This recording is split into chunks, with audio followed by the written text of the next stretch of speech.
Good evening, ladies and gentlemen, and welcome to this evening's meeting at the South of the Borough Neighbourhood Committee at the Safari Hotel in Chessington, World of Adventure. A particularly warm welcome to those members of the public with us tonight and to those watching online.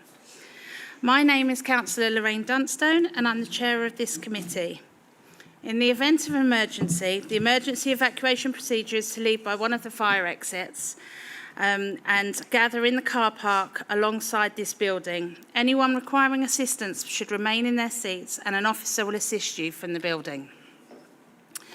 Anybody who wishes to follow the agenda from their tablet or smartphone can do so by going to www.kingston.gov.uk and follow the links on your council on the home page, then council meeting calendar, and you will find this meeting on today's date in the calendar. There is free Wi-Fi here for anyone wishing to follow the agenda on the council website. Log on to CWOA Wi-Fi, which requires you to enter your email address, but no password is required.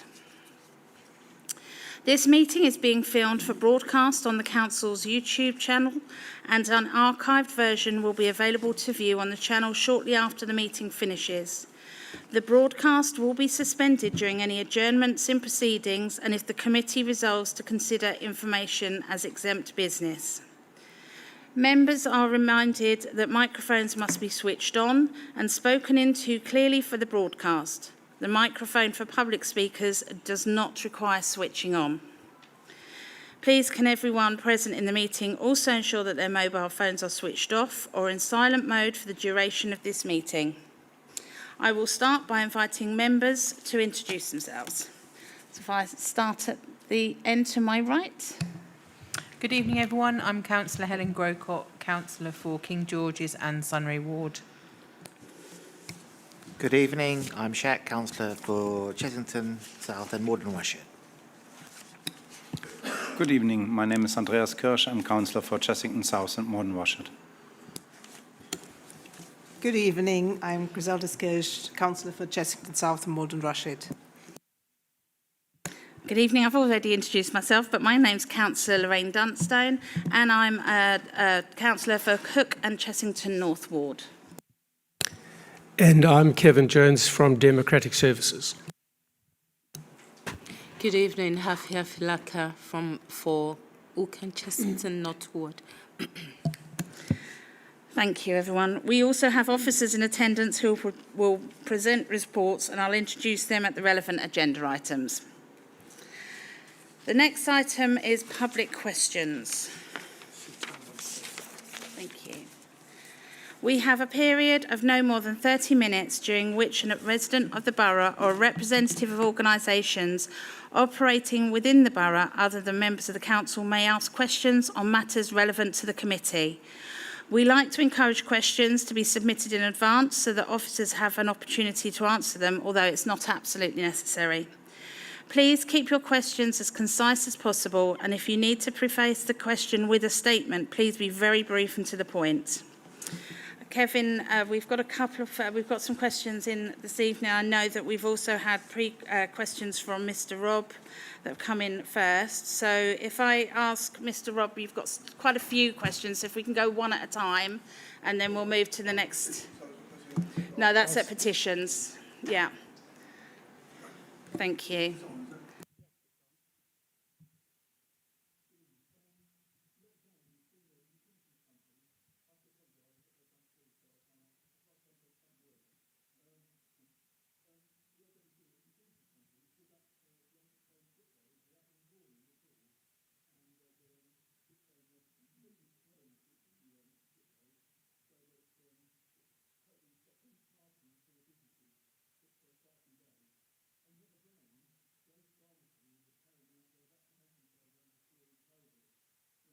Councillor Lorraine Dunstan has been very good, and so I'll contact you about it, and you're dealing with that this side. But we need to do something about TfL and the lack of communication. Also, I've got it as raised as a high-level complaint with Thames Water's CEO, and I'll let you know what the feedback is from Thames, because they were very good about the works down here at Leatherhead Road, but they've destroyed all that by what they've done. And also, when I came out of the ACE, I went round the corner because I parked in Elmcroft Drive, but not on the yellow line. And there's a single yellow line that comes from the slip road up to the entrance to the back of the premises. Right. We always park there, but unfortunately, on that day, because it was easy meet, there was an RBK parking attendant having a field day on his scooter. And while I was there, a gentleman came round the corner who was blind with his wife so I did ask him, have some compassion, mate, leave it, But he said, no, they'll have to appeal. So I know you're looking at that to see if, but to make what we'd ask is, could you look at taking away that single yellow line, because it'll replace the parking spaces we've left that were lost over the EV charging bays. At least that would show some, but it doesn't cause any issues. And Elmcroft Drive can't moan because it's not actually opposite any of their premises. And if you keep it there, more vehicles will start parking further in their road. So it'll be detrimental to them. Thank you. Thank you, Mr. Robb. I know that I've been dealing with a lot of casework from residents in Elmcroft Drive who are very, very keen and feel very strongly about remaining that yellow line. So that might be a bit of an issue. But Eunice, did you want to come in at all? Thank you, Chair. Usually when we receive any request for removing any single yellow line, we need to ask ourselves why we put it there in the first place. Yeah, we do, yeah. So if there is no need for it, we shouldn't be there. So therefore, I'm happy to take that on board and have a look at it and investigate and find out if there is any need for it. I will inform your Chair, or otherwise we'll take it from there. Thank you. Thank you, I mean, Eunice. vehicles have been parking on it for years. It's only because they were forced to use it that all of a sudden a parking attendant. Mr. Robb, yeah, there's quite a lot of questions, so if we could move on, that would be lovely. And it wasn't quite the question I was expecting, but thank you very much indeed. Sue Towner, if you'd like to come forward, I've got a question. Thank you, Chair. I asked about the progress on the enforcement orders outstanding for so long on Hook Park and was told that this information could not be made available because of the illegalities of warning. Can you explain exactly what that means, please? Thank you. Councillor Andreas Kirsch, did you want to come in on that one, please? Thank you. Thank you, Chair, and thanks, Sutana, for the question. And obviously the whole issue about that site, the 5-acre farm, it's compromised of many smaller bits and pieces. We have the Chessington Experience Centre, the old sports fields, the Dell, the nurseries, the Quinn, the piggeries, the Dell itself. So a lot of the land was in the 1990s moved from Elmbridge with boundary changes to Kingston, and we inherited a couple of enforcement issues there. There has been enforcement work going on over the years. What this administration has committed to in last year's budget, we put money aside to really do the enforcement action. We had officers already working on the case, but I can't share any details on the enforcement because that information is correct. Enforcements, in order for them to happen, we need to let the relevant people do the work, and we can't share any information. Otherwise, there will be not a proper enforcement action. I really am sorry for that. We had this on other occasions where we asked the community to bear with us. You might remember you asked a while ago a question on Green Lane when we had illegal activities on land going on there and on the small creek as well, where they used it as a dump and put illegal material there. Residents obviously have been unhappy and with us in touch, and we told Sorry, them, but please, I just asked, just would let you me explain the Sorry, meaning could you of just- legalities of warning? Because reading it, the legalities of warning means that you have to answer. So Yeah, again, I just like I wanted said, an I explanation, can't go not in- an excuse. Can't go in any detail here. Just wanted to let you know you need to bear with us on the enforcement action because it needs to take its course to be effective. I must say Thank you. I'm not satisfied. Thank you very much. Thank you. Next question I have is from Gia Bogdarcy, please. Thank you.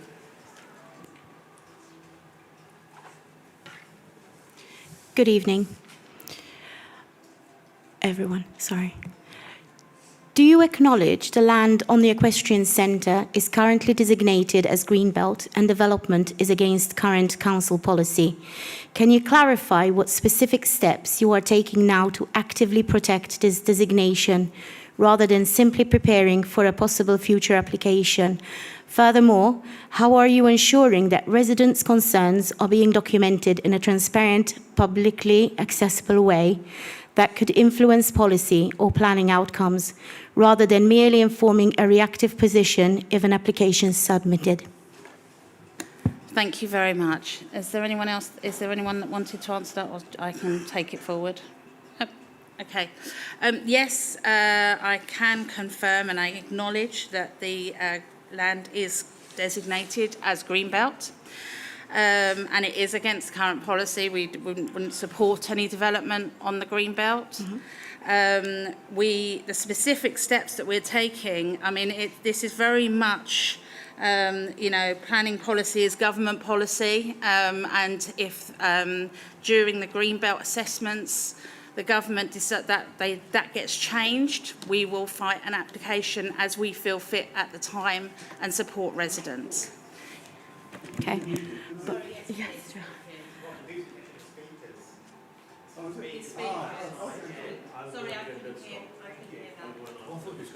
Sorry, I just too much going on.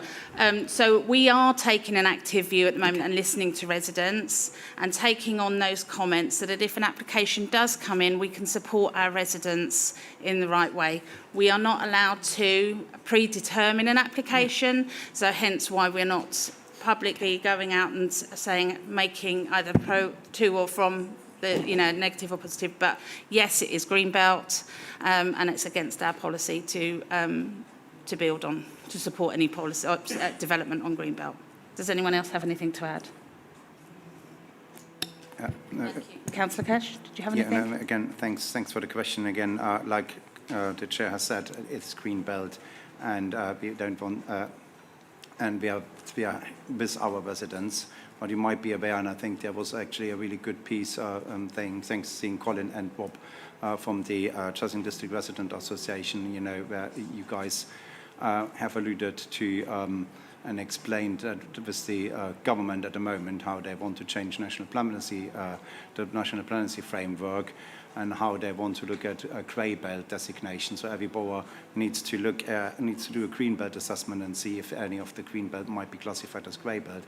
It's very concerning what the government has put up there. At the moment, the government says developers need to pay, if it is grey belt, for all the infrastructure, which doesn't mean just the roads, but also school places and any other amenities on top of the Section 1 or 6 or any sill, and it needs to be 50% affordable. But unfortunately, I'm not quite sure if the government sticks to that in the future. So I think collectively, everybody who doesn't like that, we can make representations to the government.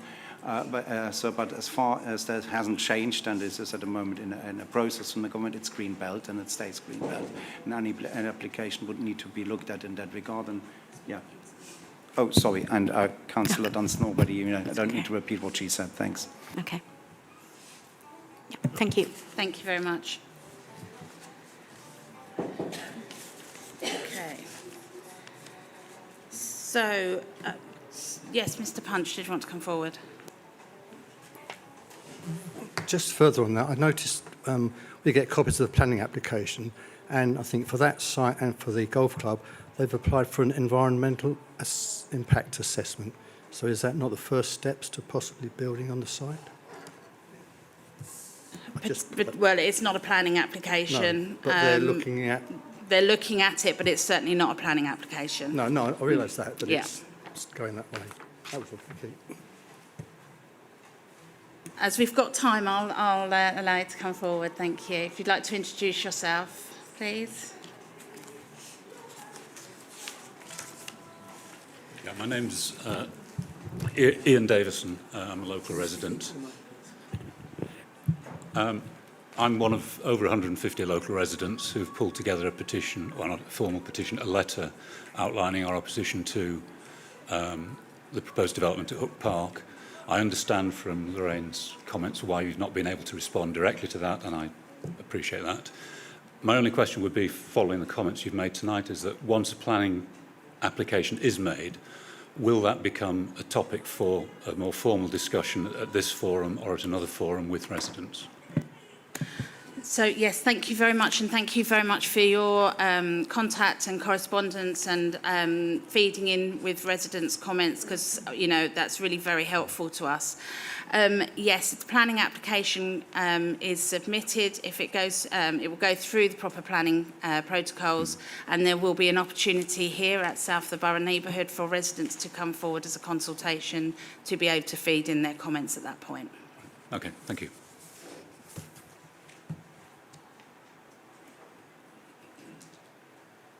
Okay, so if we have no further questions, thank you very much, everybody. We go to item 2, which is petitions. We don't actually have any prior notice of a petition, but I know Mr. Robb wanted to come forward on this point. Thank you. At the August meeting, we raised the issue about the Ashby Avenue, Rollsbury Road rat run. And you suggested that we did a petition of residents. We've done that. We had an online one on the CDRA website, and we got 51 signatures. But unfortunately, I can't get hold of Candy Doon, who works for Health Watch. She was doing a physical survey of the roads, so I haven't got the figures.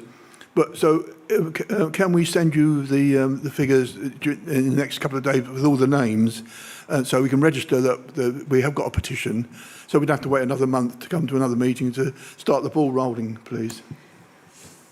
Yes, Eunice, did you want to come in? Or Yeah. If I may, Chair, I think Ashby Avenue is one of the area we will be looking at it as a part of, as I said earlier, North Chessington area study, where we've done a lot of surveys, and that in order for us to understand how the traffic move within the area. Do they come, from Mulvane and Ashby and all of that? Then after that, when we have all this data, we will be looked to see if we want to introduce whatever measure in order to address it. It is something we will take it forward. Yeah.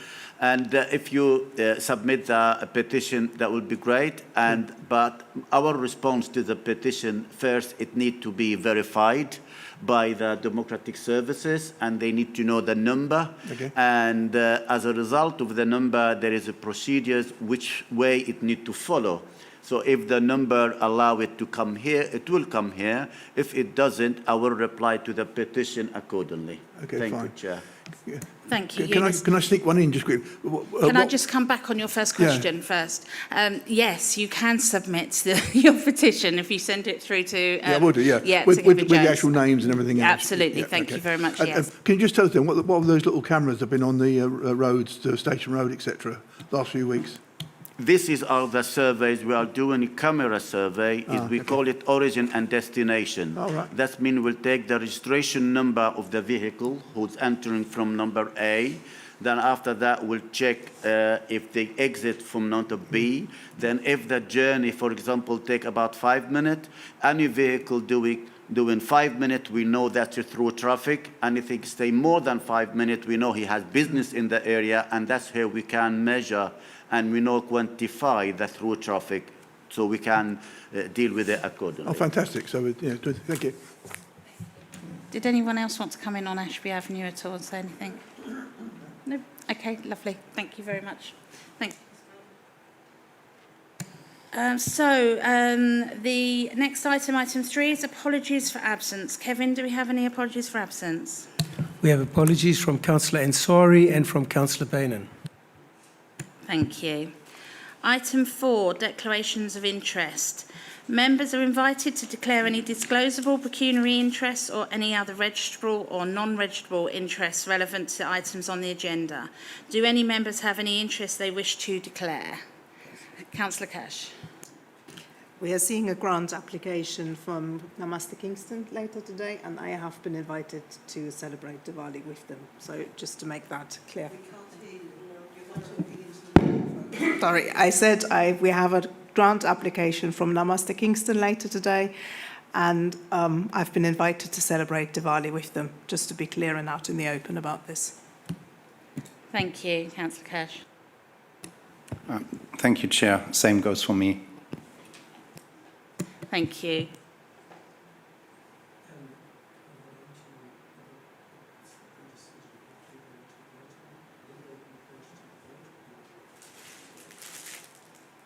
Just to check how you feel about it, would you want to, yes I have, to vote on it, or how would you feel? Would you want to abstain on the item?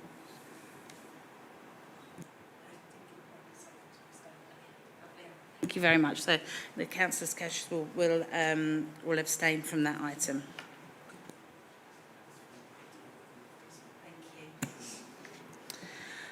Item 5, go to the minutes. Can members agree to confirm the minutes of the South of the Borough Neighbourhood? Can we just confirm there's no other further declarations? So item 5, can members agree to confirm the minutes of the South of the Borough Neighbourhood Committee meeting held on the 16th of July 2025 as a correct record? Okay. Thank you very much. I'll sign those at the end of the meeting. Members, I've decided to move the running order for this evening to bring the highways items first. I hope that's acceptable to you. Eunice will have done 3 neighbourhood committees by the end of tomorrow, so if we can let him go a little bit early. So the next item we'll go over to is... Where are we? Sorry. Yes, item 7. So prioritised intervention, speed reduction in the neighbourhood. So I can ask Eunice to present this report. Thank you. Thank you, Chair. Thank you, Chair. The Council ambitious borough-wide 20 mph speed limit initiative represents a cornerstone of our commitment to public safety and sustainable urban development. By creating a safer and more welcoming environment, we aim to encourage residents to choose a healthier and more environmentally friendly way to navigate our borough. This report in front of you, Chair, it does represent the result of a survey which has been done for 40 roads in the borough. How we pick up this road? This road, prior to the implementation of the 20 mph, we've done speed surveys, and these 40 roads in the borough, it has average speed above 24 miles per hour. So therefore, in normal circumstances, if we need to introduce 20 mph in an area where the average speed is above 24 miles per hour, we need to introduce traffic calming measures. However, we felt at that time by introducing the blanket of 20 mph in the borough that may add and improve the situation.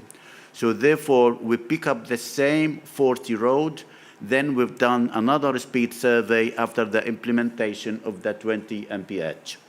And as you can see in Annex 1, it shows the result of the survey. I may point out, members and residents, there is a reduction of speed quite between 1.8 miles per hour to 4 or even 5 miles per hour. Yes, I know a lot of the roads sometimes they don't comply to the 20 mph, but from the borough perspective, any reduction in the speed limit, it is safe in life. So therefore, we will be working on introducing more mitigation measures in order to make sure people are complying with that 20 mph. So what I'm asking members to do is to note this report and to approve what we have in Annex 2. Annex 2, it has this road with the speed still, unfortunately, quite high at an average speed. So therefore, we are recommending in some of them traffic calming measures and some of them speed indicators display. And then this program of reviewing the 20 mph will be continuous over a number of years. So next year as well, we will be selecting another list of roads. But how we're going to select it this time?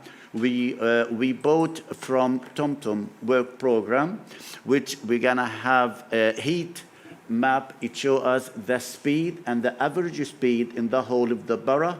Then we're going to pick up section where the speed is above 22, 23. Then all this road, not all of them, because the borough, we have a lot of road, and the budget is limited. So we can have the highest, then we do the same exercise what we've done this time, do survey again, compare the result, suggest mitigation, and bring the report back to this committee next year. I'm happy to take any question, Chair. Thank you, Eunice. Do any members of the public have any questions? Mr. Robb, if you'd like to come forward. Who has the job of enforcing it?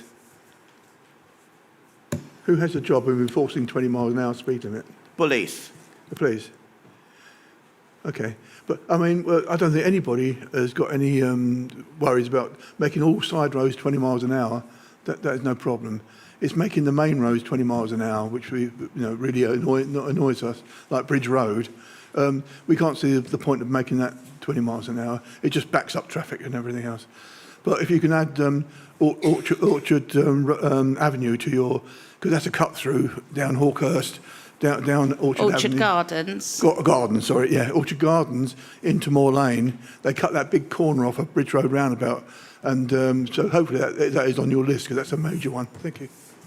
Thank you, Mr. Robb. Did you want to come Yeah, back? I think it's very important to understand if we're going to always tackle this point to say the main road, we don't want to touch it, the main road, we have to leave it as it is, 30 miles per hour, then we have a problem. And the problem is that drivers, they keep changing between 30 to 20, when they want to be 20, when they want to be 30, and that is shows there is a lot of research shows by having a 20 in all the boroughs, that is will have mental frame of drivers, they're always 20 everywhere. I'm fully aware of the situation in Bridge Road, and as you can see, Chair, in this report, we are suggesting some traffic management calming measures because we feel we need to intervene in order to bring the speed down. There is a number of roads in south of the borough in particular, which the speed quite higher than what we would like it to be. But like I said, it's ongoing, and that's we start and we review it, and if it needs more, we'll come with more. Thank you, Eunice. Yes, if you want to come forward, Colin. Sorry. When this was first implemented, you said that 20 miles an hour saves lives, which obviously going at 20 is better. Can you tell me how many lives have been saved since it's been brought in? Eunice, I think you've got some figures I think there. we have, if you look in the report, Chair, there is a reduction in the casualty as a result of that. When we say save life, it doesn't have to be fatality, but by reducing the collision itself from being serious to being slight, the impact on the individuals is not as big as it is 30 or 40 miles per hour. Oh, yes, yes.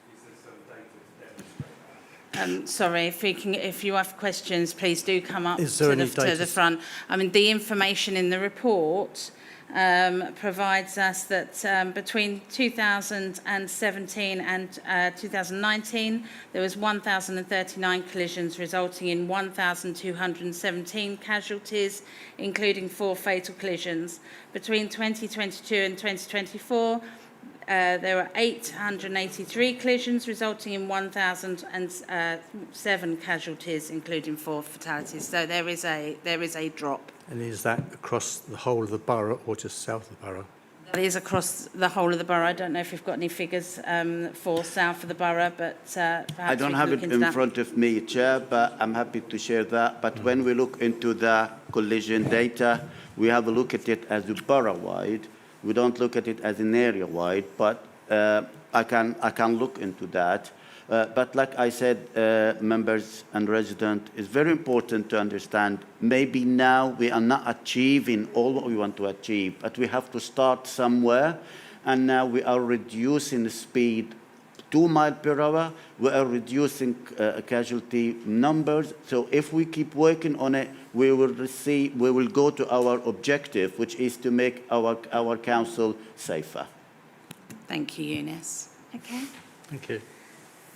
So I will now. Oh, sorry. Yes, If you could just say your name into the microphone, that'd be helpful. Hi, Thank you. it's Michael Engen. So I'm Chessington, Chessington Neighbourhood. A while ago, we discussed the speed limit, specifically Somerset Avenue. That's where I live, and quite a few others as well. And we were offered at the time possibilities like getting speed guns or trying ourselves to kind of find out what's going on and give you data. Is this going to happen, or what's the plan? Yes, I can come back on that. So, yes, I've spoken to the local police team who are happy to arrange a community speed watch. I did message a resident in Somerset Avenue who said she was going to put details on the WhatsApp group. The police don't allow residents in the road, that same road, to conduct the speed cameras, so it needs to be somebody from Vallis Way and Selwood. Yeah, absolutely. So I was waiting for her to come back with some names of people in the different roads, and once they do that, once we've heard back from that, we can absolutely we can arrange a community speed watch with the local police teams. Right, perfect. Thank you. Lovely. Okay.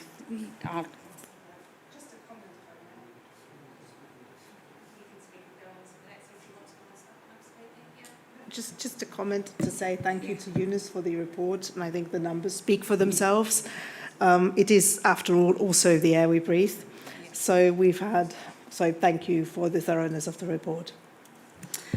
Thank you. I will now move the recommendation on page B1 of the agenda. The committee is asked to resolve that 1, the 20-mile-an-hour speed limit programme and reduced speeds reported in paragraphs 1 to 14 and Annex 2 of the report be noted. And secondly, the installation of speed indicator devices, or SIDs, in locations set out in Table 3 of Annex 2 of the report noted.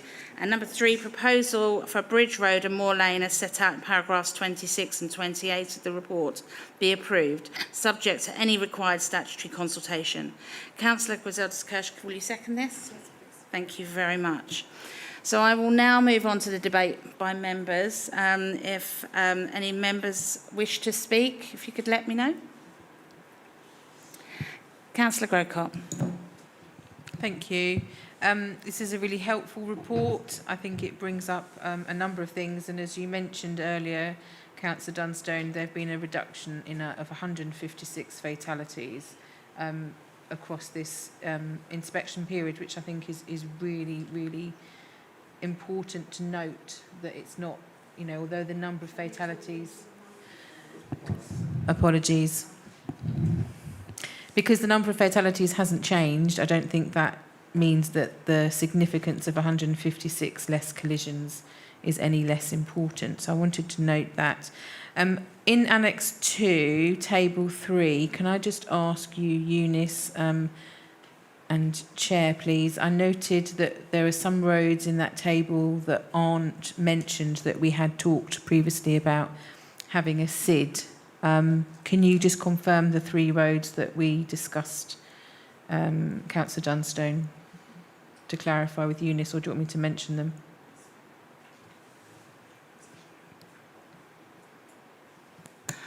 Yes, we were discussing Warren Drive South, Knollmead, and sorry, please remind me of the other one because I can't find it in my notes. Barnsbury Lane. Barnsbury Lane, thank you very much.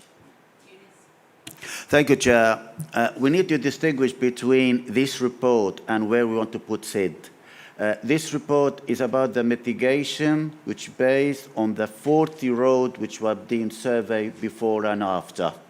And as I discussed with you members and with the Chair about putting more SID, as previously we managed to secure some money from Hunters Road project, and we brought number of SID, so we will be putting them at various locations. And the one that Chair mentioned, yes, it is on the list to be done. I hope that answers your question, members. Yes, thank you. Thank you, Councillor. Councillor Andreas Cash, please. Thank you, Chair, and again, thanks, Eunice, for the report, and again, for Oderberg. I mean, I again wanted to highlight the reductions in collisions is really positive. The reduction in casualties as well.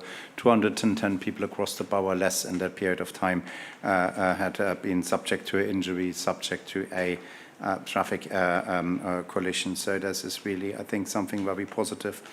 We also see further, it helps, like Eunice said, our safety aim, and that we want to have a safer borough for our resident. It also helps, and the report says with other measures, it's not 100% clear, but we also see across the borough an improvement in air quality. And further, I also wanted to highlight and put residents' interest to the, as these data are nationally available and shared, there were also these data get shared with insurance companies. So also how many, the condition of the roads, how many potholes you have, how the condition of the roads are, and they're generally really good in Kingston as well. All these data fed into the insurance companies. So if you have a car and you have it registered in Kingston due to the reduction in casualties and collisions and the general good safety of our roads and the condition of the roads, means your insurance is less than in other boroughs. Thank you. Councillor Griselda-Kirsch, please. I'd like to start by a little anecdote. I had one of my friends was recently hit by a car, not in Kingston, outside of London, somewhere in the countryside, and they survived because it was in a 20 miles an hour zone. It was, and they said to me that if they weren't already in favour of 20 miles per hour, they would certainly be now, because with 30 miles per hour, they would not have held the tail. And I think that is particularly striking if you hear that, somebody survives and has minor injuries, or somebody indeed is a fatality or ends up in a wheelchair because it was 30 miles an hour. That is a life-changing injury. But I also would like to point towards the air quality. I think at the beginning of when we introduced 20 miles per hour, we had a lot of questions to what extent this actually does improve air quality. And I think with the report, thanks Eunice again, this shows that it really literally does improve the air quality. It's not a myth. Yes, a journey might take a little bit longer and outside of rush hour, but if you look at the smart motorways, what they do when you have a lot of traffic is they actually reduce the speed to increase the flow. And in a sense, at rush hour, whenever I do take the car into Kingston during rush hour, it actually flows better than it did with 30 miles an hour. So thank you again. It was a brilliant report, and it was good to see that it has a positive impact. Thank you. Thank you. Anyone else got any comments from members? No? Okay. So, yes, thank you very much indeed for that, Eunice. It's actually seeing it in black and white. It's really quite impactful, the number of injuries and the air quality, and quite like the fact that my car insurance goes down, so that's always a bonus as well. But thank you very much. So we're going to the decision. Can I take that as a unanimous decision, or does the committee wish to go to a vote? Okay, agreed. Lovely, thank you very much indeed. That's unanimous. We'll go back to Eunice. The next item on the agenda is the proposed local implementation plan, or LIP programme for 2026-27, which you can find on Appendix C in the agenda. So Eunice, if I can ask you to introduce the report. Thank you. Thank you, Chair. Each year we submit a funding bid to Transport for London. The attached report in front of you outlines the project for which we are requesting funding, all of which align with the policy and vision of our local implementation plan and Kingston Council and the Mayor for London. This report purpose is to detail the scheme proposed for inclusion in the second year of the 2025-2028 local implementation plan. Before finalizing this report, engagement with members took place to consider if additional schemes should be included. Given its strategic nature, this item will be dealt with by the Place Committee. So therefore, the committee is requested to comment on the scheme and to, subject to approval by the Place Committee, any necessary adjustment and priority of the proposed scheme due to reduced funding from Transport for London will be delegated to the Director of Highway, Transport and Regulated Services. I'm happy to take any question, Chair. Thank you, Eunice. Thank you very much. Yeah, members of the public first. Yes, Mr. Robb, if you'd like to come forward. When are we going to be communicated and consulted on the spend of this money and where it's spent? What part can we play in the road you choose? The way how we collect... No, I mean, are we involved? Just yes or no, really. No, you are not involved. No. It is us, a professional, are involved. Well, we live here, actually. Do you live in the south of Borough? Mr. Robb, please.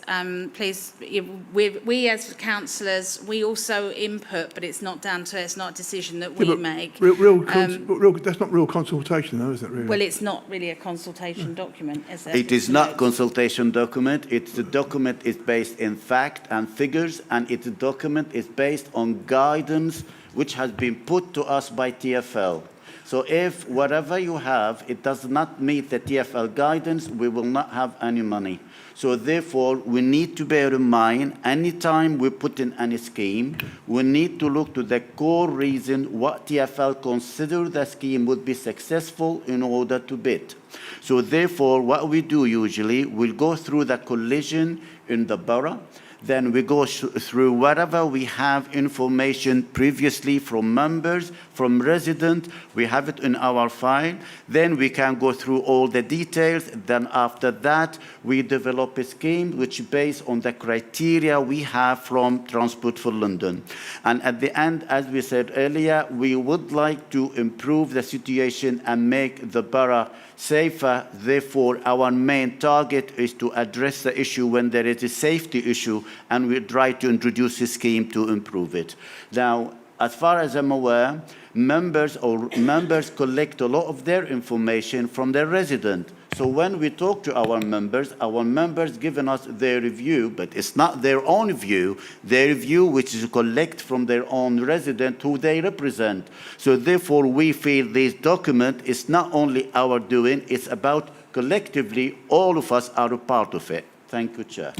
Thank you, and I can be Eunice. just as strong by saying we've got a list of issues with our roads going back 10 years that haven't been addressed. So that system doesn't work.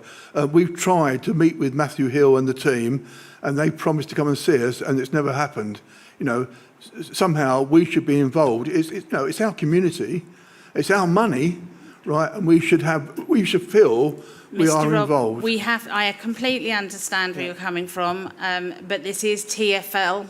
TfL money that comes to us. That's even not, worse. I know they're even worse. It's something perhaps we need to take up with TfL rather than our local. Chair, can I come here? Yes. I mean, if the resident have an issue, that's why he have you as in members to select you in order to present his view, because we as an officer, we can't deal with all the thousands of residents individually.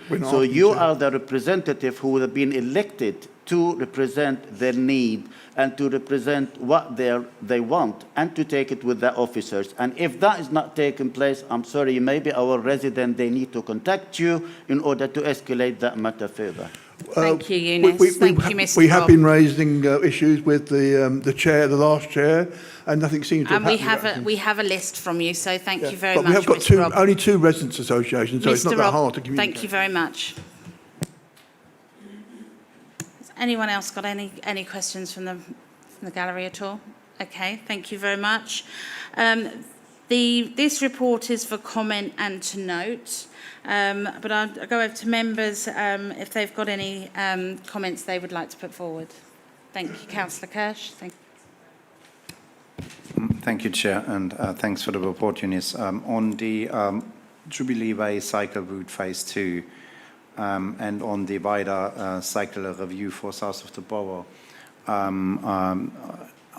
I would like you to, my comment is that we engage with TfL, because without their buy-in, especially, in the review of the cycle lane, we need TfL's active engagement, not just that they, in general are happy with us doing a program and giving some funding, but we need more engagement from them. Otherwise, there is no really, the purpose of the review is slightly not meaningful if we are not having some sort of further commitment that the TfL is really in the game of extending the cycle lanes in south of the borough, and especially in Jubilee Way. Obviously, Jubilee Way is us, but it goes into the TfL road and obviously the Tolbers roundabout. So I think it's just urging that we really engage with them and that both these bits hopefully can be successful.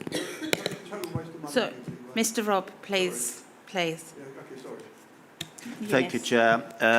Yes, I fully agree, and I support the point you raised, because we would like to encourage more cycling, and especially in south of the borough. But unless we have the facilities, we're not going to encourage the people to feel safe to cycle. So therefore, we put the pit last year, but unfortunately TfL did not fund it. But it doesn't mean we're giving up. We're still going to put it as well this year and asking for funding from TfL. Regarding Jubilee Way, I was discussing with the chair regarding this matter, which we will be taking with the ward members as well, about a scheme which we would like to consult on. We have some money for design, but we would like to seek more money next year if the scheme goes ahead for implementation. So we are all for it, and I agree we need to do more about cycling facility in south of the borough. Thank you, Eunice. Councillor Grocott. Thank you. I was going to mention Jubilee Way, seeing as it's in Mark and my ward, and we've been working on it for the last 3 years with Eunice. So it's good to know that that's still something that, despite not getting the funding from TfL that we requested last year, we've continued to put in that bid and hopefully get some more money from them to continue that project, as you say, Councillor Kirsch, because it's important that we have those joined up cycle routes to connect the other parts of the borough with south of the borough. My second question, or my second point really, to respond also to what you were saying, Mr. Robb, is that Sunray Estate Point 8 has come directly as a result of consultation with residents in the area and the ward around wanting to review the healthy streets and the walking, cycling connectivity and looking at various projects around the Sunray Estate. So that has come directly from residents. Thank you. Councillor Griselda-Kirsch. Thank you, Chair. My comment is I've been sort of trying to get, at the very outset of being a councillor, I've been trying to get TfL to commit to reviewing cycle lanes to the very south of the borough, as in Morden Rushid. So, because a lot of residents cycle from Morden Rushid to the train station, and I think we can all agree that Leatherhead Road, it's still being also 30 miles an hour, isn't particularly safe to do so. So if you could put that on the priority list to discuss with TfL, I would be most grateful, and I'm sure so with cyclists in South Chessington South and Morden Rushid at that end. And I would also just like to clarify once more that it is the professionals that make the choices, it's not the members, because you need to see what gets funding and what doesn't get funding. But if you can push for that particular area, that would be much appreciated. Thank you.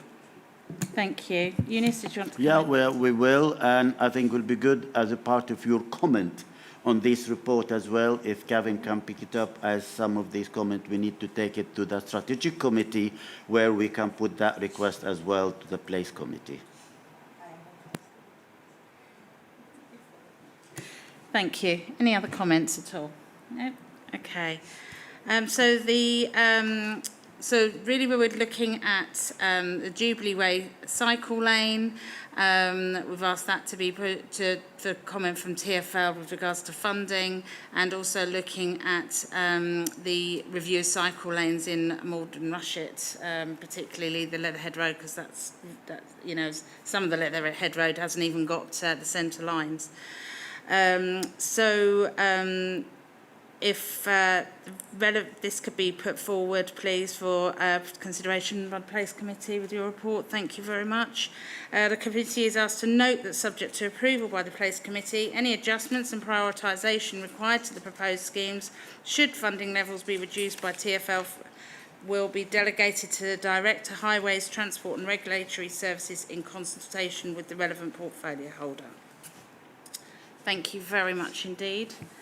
Eunice, I think we could say good night. Thank you.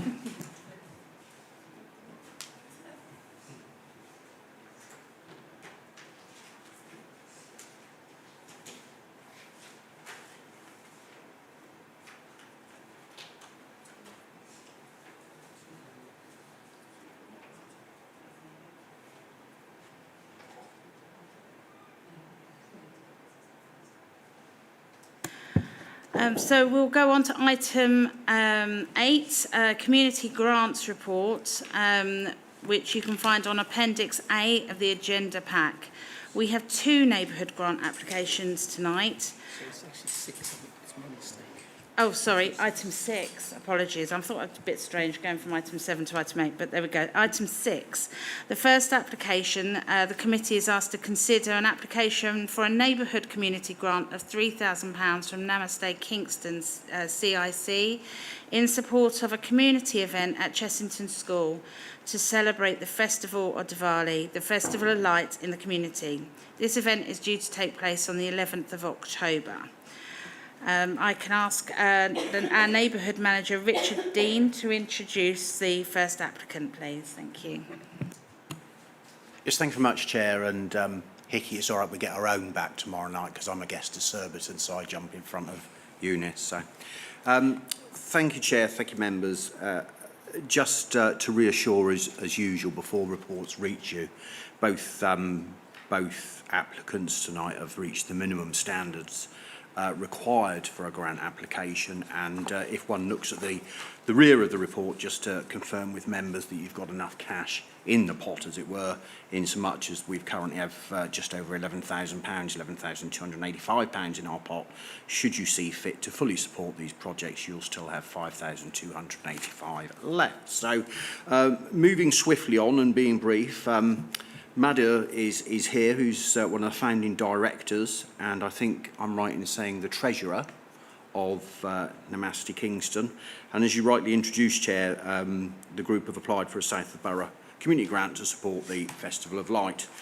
Namaste Kingston are a CIC is a voluntary community interest group dedicated to enriching lives of multicultural communities in Kingston and neighbouring boroughs through the organisation of various social and cultural activities. And I would urge anyone to look on the Namaste website and you'll get a rich view of what goes on.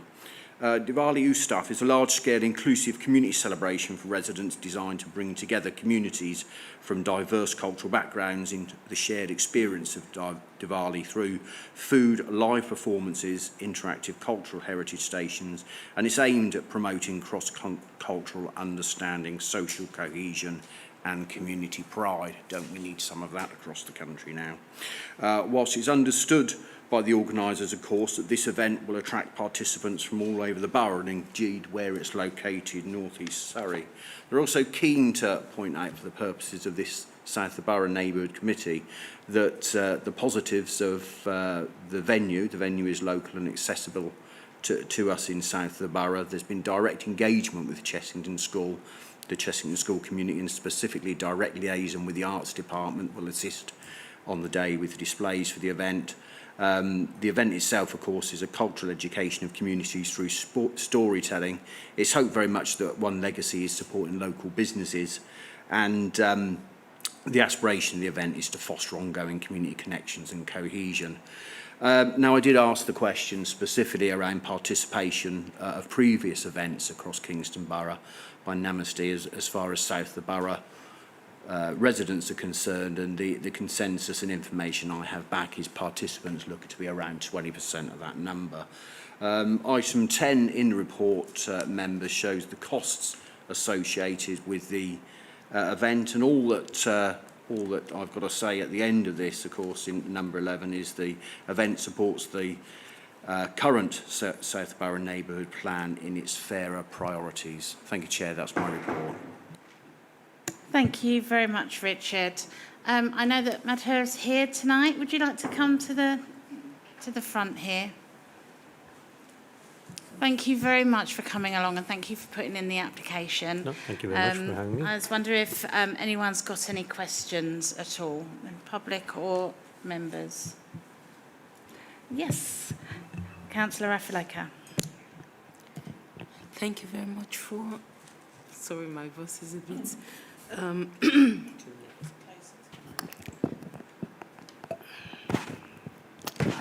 Thank you for what you do. I just wanted clarification on the point about previous events organised by Namaste and South of the Borough having attracted about 20%. So how have you measured this? How do you know that it's about 20% from south of the borough? That's the first question. Should I go on with the other question?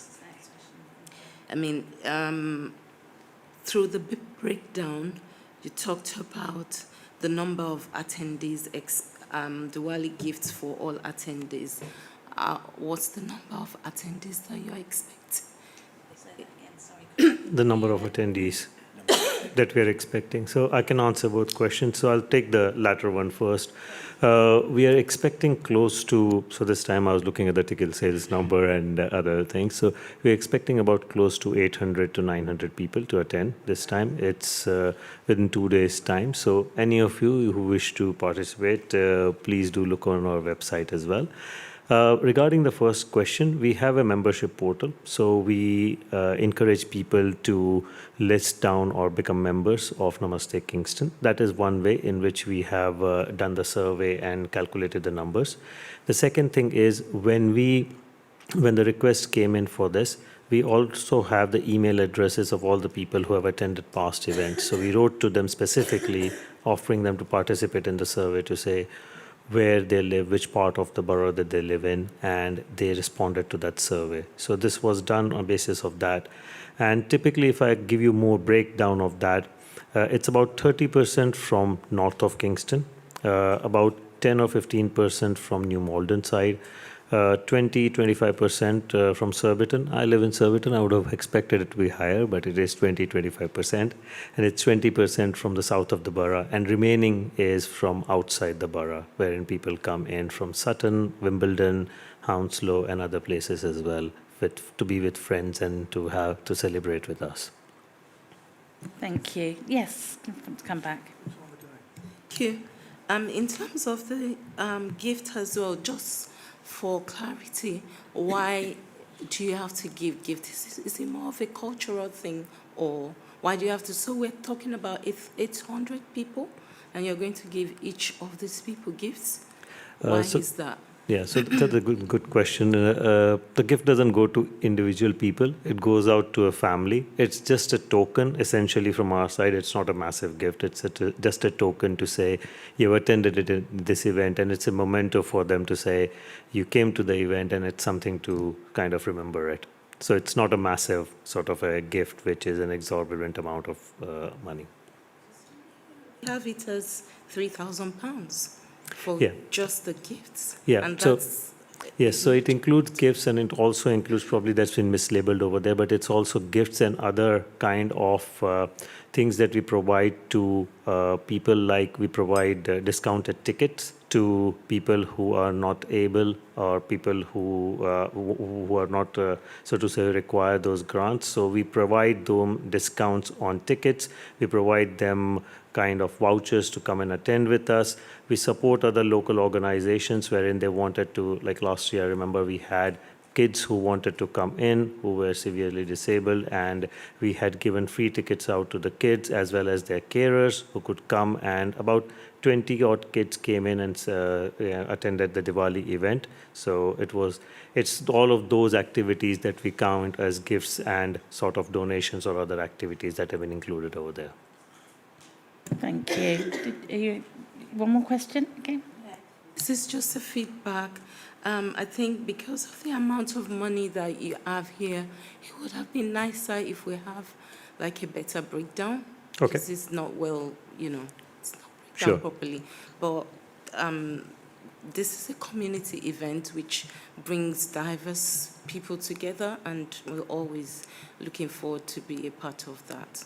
Yeah. Absolutely. I think that's a very fair comment. We are just over 2 years old, so we are learning. So next time I'll be more careful, and we'll provide a much more detailed breakdown considering all of these items. But no, thank you. I'll take that on board. Thank you. Sorry, Mr. Robb. We've had the we can ask them the question, but please don't keep interrupting. Thank you. Has anyone else got any questions at all? Oh, there is. Okay, so if I can just ask you what time and day that the event's going to take place, please. Thank you. Yeah, so the event takes place in Chesington School, which is just opposite over here. It will run from 4 p.m. to 11 p.m. And what we expect is it's more like a fair sort of a arrangement that we have. So people come in and out all the time. It's not like... Yeah. Mr. Robb, please. Thank you. Yeah, so we have worked with the school to provision and use some of their additional areas that are behind the schools that are usually allocated for staff or for, so to say, supplier or contractor parking. So we have also allocated roughly around 100 odd places that we have allocated within the venue. And more than that, we are advertising it to all our participants. An email goes out that it's a green event. So we encourage them to take buses. Buses come directly right outside. There are 2 buses from Kingston Town Centre that come through. So we are encouraging them to either take the buses, and quite often families tend to carpool as well, so if they can. So what we have noticed is we have tried to make it a greener event by publicising that as well. Thank you very much. Councillor Grocott. Thank you. It was just a comment, really. I think in the current climate, any event that is about unifying the community and bringing the community together and celebrating our, cultural heritage in Kingston, I absolutely commend it. So thank you very much for giving everyone in Kingston this opportunity and for choosing south of the borough and Chessington School as your venue. Thank you. Thank you. Okay, thank you very much. So I'll now move this from the Chair, the following recommendation, that the application for a neighbourhood community grant of £3,000 from Namaste Kingston CIC in support of a community event at Chessington School to celebrate Festival Diwali, the Festival of Light in the community on the 11th of October, as set out in paragraphs 5 and 11 of the report, be awarded. Do I have a seconder? Councillor Grocott, thank you very much. So unless anybody else has got any questions or comments at all from the members, if you've all had an opportunity to speak, I think I would like to second what Councillor Grocott has said. Thank you very much for choosing South of the Borough to bring your event to. I think the opportunities for the community to see this event, I've seen it publicised a lot. Unfortunately, I couldn't make it, but it looks like a wonderful event for the community. So I shall pass on this. If I can take that, is that for a vote? Do we want to go unanimous? Sorry, Councillor Andreas, did you want to come in?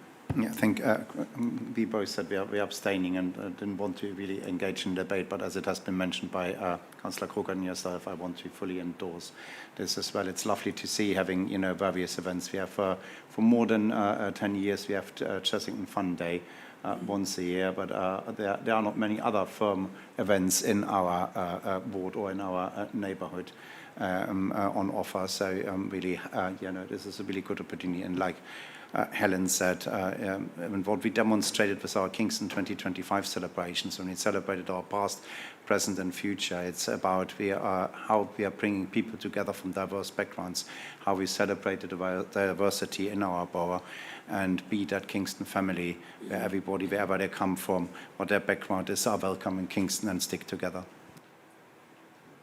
Thank you very much. So we have 2 abstentions.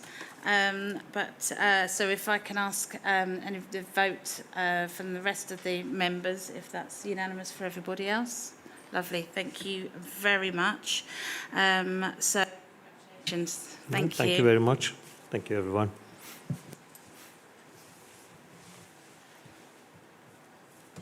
So the second grant application is from Kingston Giving. The committee is asked to consider an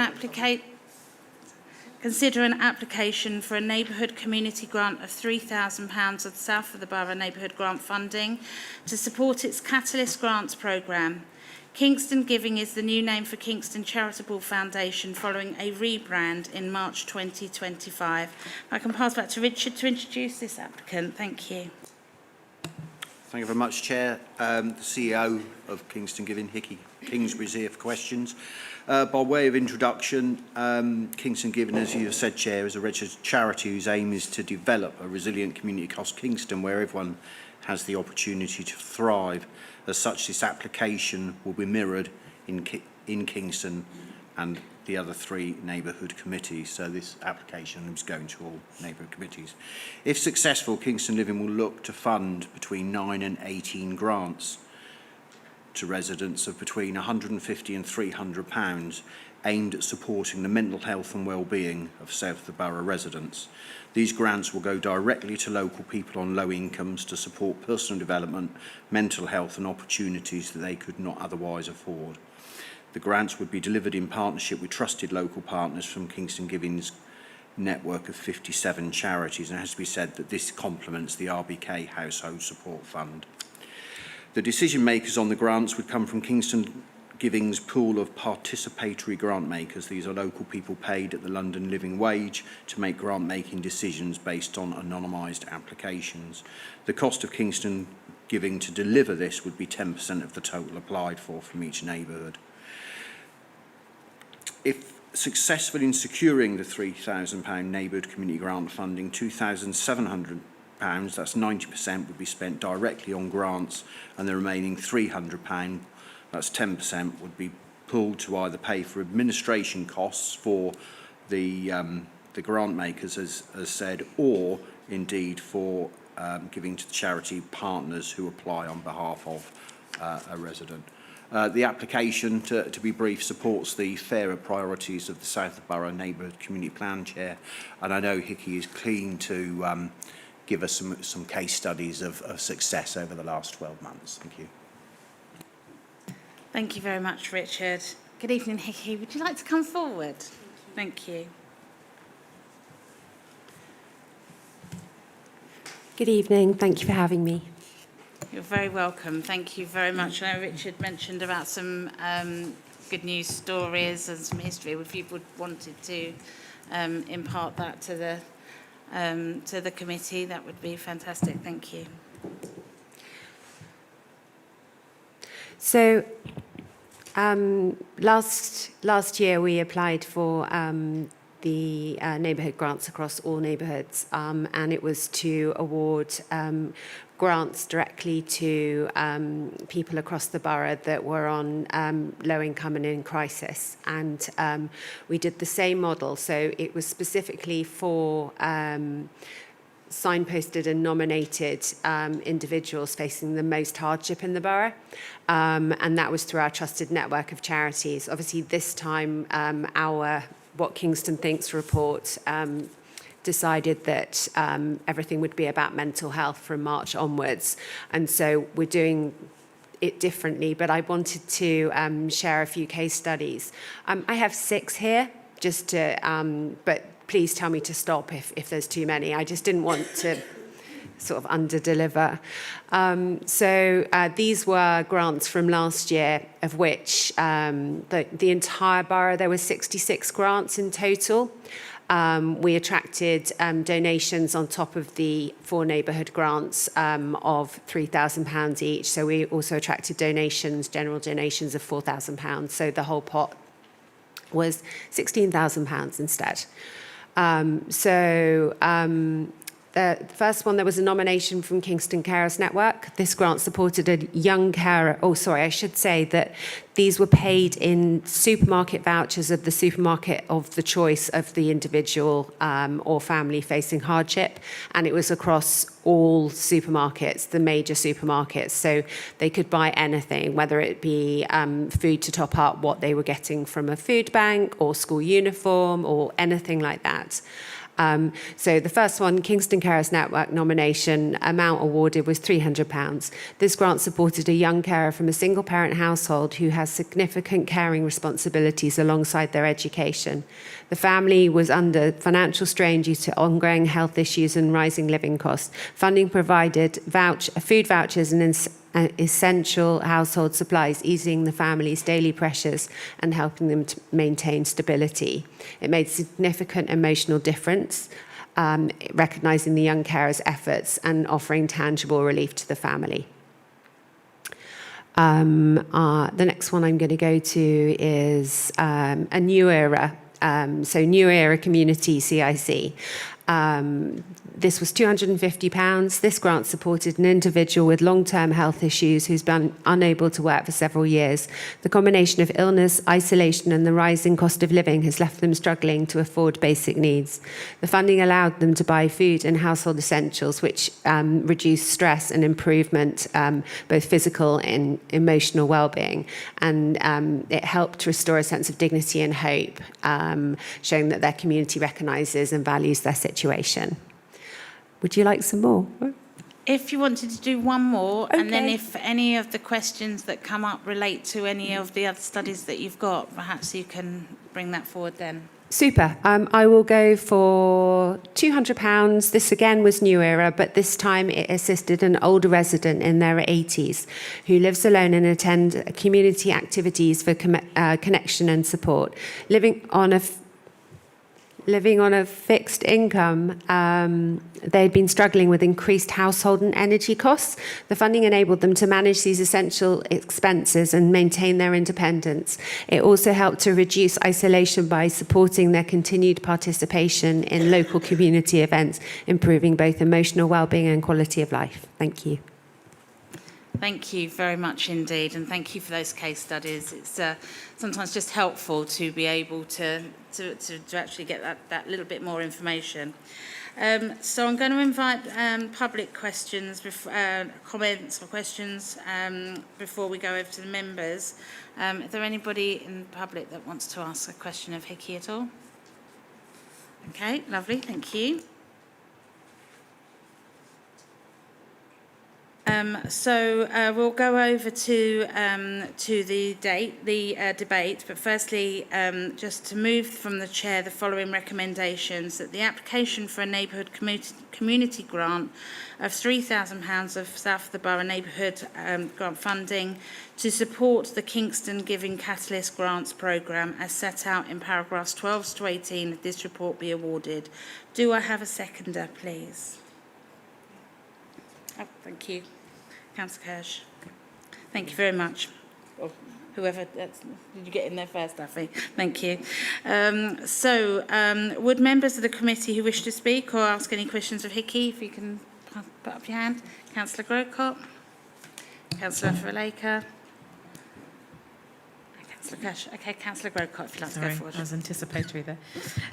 Thank you very much for coming tonight. So I'm just looking at the late material that was sent through this evening. I'm afraid I haven't had time to read the 48-page report, and I'm sure it's very interesting, but we just didn't have time. So I noticed that there's a remaining £675 underspend from the patisserie grant maker expenses from last year that comes out of the 10%. So with that in mind, have you considered using less than 10% of the grant funding to pay the patisserie grant makers this year? So this year we're doing it slightly differently because we recognise the time of the nominating charities needs to be recompensed as well. So the charities that nominate the individual service users will each be paid £25 for their time, because we don't really understand, and we've listened to our community and they've told us that times are incredibly tough, and this would be really helpful for them. So we've changed things. And that £675 that was an underspend last year was spent on grants. It was moved out of the participatory grant expenses because it was left over, so we were able to award more grants, which was great. So my follow-up question is, so have I understood correctly that you're not having the 10% model anymore? You're giving each of the charities who put forward people 25% for their time? No, so we're still doing a 90-10 split on everything, as we do with all income from donations and grants like these. The 10%, so it's the 90% on grants, and then the 10% will be on the £25 to each charity when they complete an application, that's a recompense for their time. And then the participatory grant makers will be paid for their time as well at London Living Wage to be our decision makers on the anonymised applications.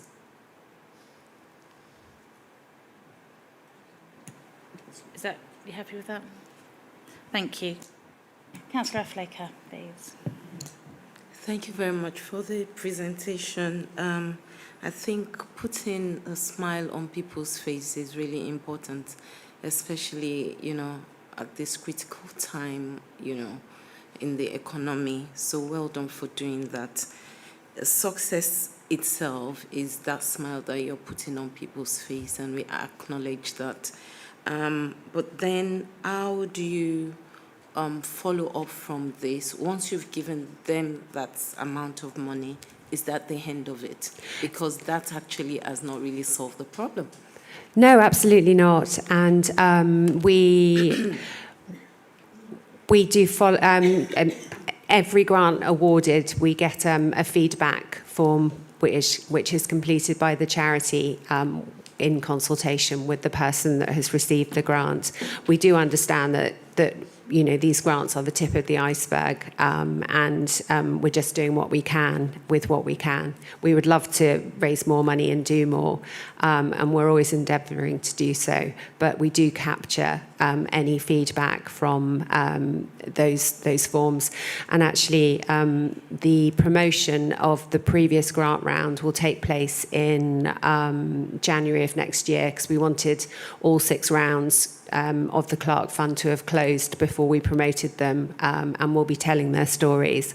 I have an idea that I would love people to voice their words, so we won't have the actual people for, identification purposes, but we'll be doing that across our socials, so people will understand the impact more. Thank you. Yeah, in terms of, follow-up and sustainability, because like I said, it's good to give them that. There's an adage that says that, give somebody a fish and you fed them for one day, and then teach them how to fish, then you sort of feed them for life. So in terms of sustainability, what's the bigger picture or the bigger plan? Absolutely. So I have worked in the sector for this is awful, for such a long time, for over 2 decades. And when I first started, there were far more amenity funds that were unrestricted funds that charities had available to support their most in crisis service users. And there's so less of that around now. And I really do feel that this supports with that gap. So these are people that are most in crisis, and they are supported by the charities that support them, and we're doing this extra thing to help the charities support them better, and that's why we conceived this as a fund. Thank you. Councillor Andreas Kirsch. Thank you, Chair, and thanks, Vicky, for coming here tonight and to present the item and answer the questions. Just again, for everyone's benefit and clarification, you just mentioned, obviously, you're supporting the families in need and crisis and the charities who help them, so that basically their help goes further.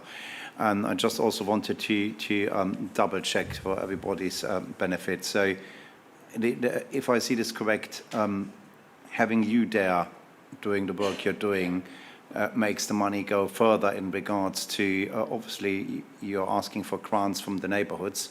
And if you granted that money, you can spend that money. But the additional benefit, if I see this correctly, is as you are a giving organization, you attract donations, you attract other funding services, which basically then adds to what you actually can spend. If it would be only our funding, obviously, would be not as much, but we couldn't apply for that funding ourselves. But you are in that position.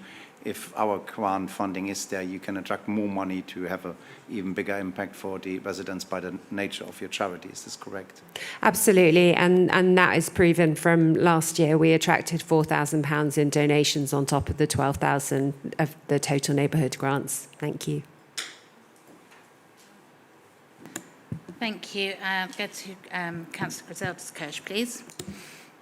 Following up on what Councillor Afilaka was asking, my question is more to do with what the direct impact for South of the Borough is going to be, because this is a neighbourhood committee, so we deal with the neighbourhood and the communities, and you are asking all of those questions, you are asking for all of the grants in all of our neighbourhoods, and to what extent can we maybe see a report to what this has made an impact actually here, not we give you the money and then we end up with the grants being awarded to North Kingston. 100%. We're absolutely transparent and very accountable. So my community lead and grant manager, Justine, is extremely experienced in delivering this programme that I conceived. And every single postcode is accounted for. And so we know exactly which part of the borough they're going to go in. She is doing all the reporting. And then we also publish an annual impact report every year. And because these are all going to be celebrated and collated for next year, this will all be celebrated and in a very transparent way in here. So that will be published normally around June of every year. So as well as the funder feedback, which has direct numbers in it, it will also be in here. Okay, thank you. Thank you. Okay. Yeah. Councillor Grocott, did you want to come back in? Yeah, can you just explain the role of the participatory grant makers? Because I've understood that you said that you're paying the charities that put people forward £25 for their time. So what are they doing to be awarded £25 in relation to what the participatory grant makers are doing?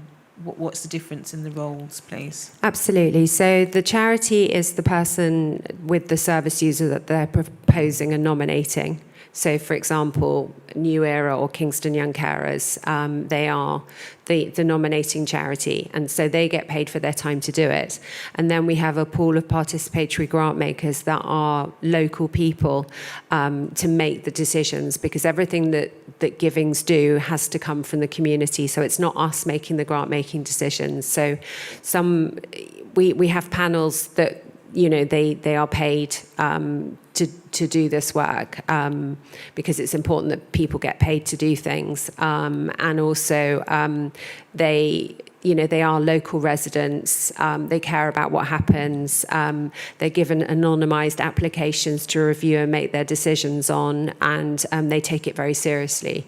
And so there's no conscious or unconscious bias involved, and it's about community-led participation as opposed to, you know, a panel of staff or trustees or anything like that. Everything is very community-centred. What's the criteria that they make their decisions on? I don't attend those, but it's they have all the applications in advance, and they all discuss their opinions, and sometimes they don't agree, and they spend a long time discussing, because and sometimes the applicant might have applied for £150 and they decide that actually they're what they've applied for and their situation is compelling to them, so they would like to apply more. And so, you know, for example, a £200 grant instead, or someone might be nominated for a £300 grant, and they might decide that actually no, we feel that a £250 grant is more appropriate because the other grants in the round need more. So it is based on application per application basis. Sorry, I'm not sure I understood that there was an answer to the criteria, because if you don't have a set criteria that you can hold each application in terms of equity, you're using the same criteria. What I heard was perhaps empathy and a decision based on empathy, but I'm assuming there is a set criteria, otherwise there's not equity in the decision-making process. So for them to be nominated, it is the nominating charity that has decided the need, you know, working with them. They know their service users, and it's built on trust. So that is how they come to us.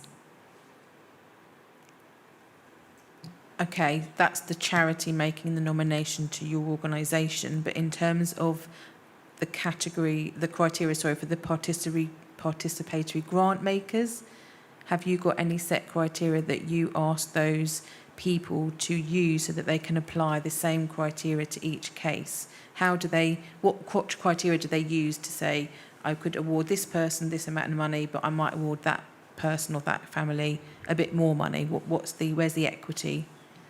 I'm sorry, I don't attend those meetings, and so I believe it is just on empathy and decision making based on what's in front of them. Okay. Any other questions or comments at all? Okay, thank you very much. Thank you, Hickey. So, I don't know if anyone was thinking of, well, we can go to a vote, if that's all right. Just wondering if that's unanimous, or did want to actually do a vote for vote? Absolutely, thank you. So can I ask all those in favour to raise their hands, please? 1, 2, 3, 4. Yep, 4. And those against? And any abstentions? 2 abstentions. Okay, so thank you very much. So we have 4 for, 2 abstentions and 0 against. So thank you very much for that. Is agreed. Thank you for coming forward. Thanks very much for having me. I was going to leave our impact reports and what Kingston thinks and a couple of our mental health resources if anyone might like them. That would be lovely. Thank you for very having much me. indeed. Thank you. So we'll go over to item 9, urgent items authorised by the chair. There are no urgent items. So we shall close this meeting as there's no further business at 20:56. Thank you ever so much, everyone, for attending this evening. Thank you.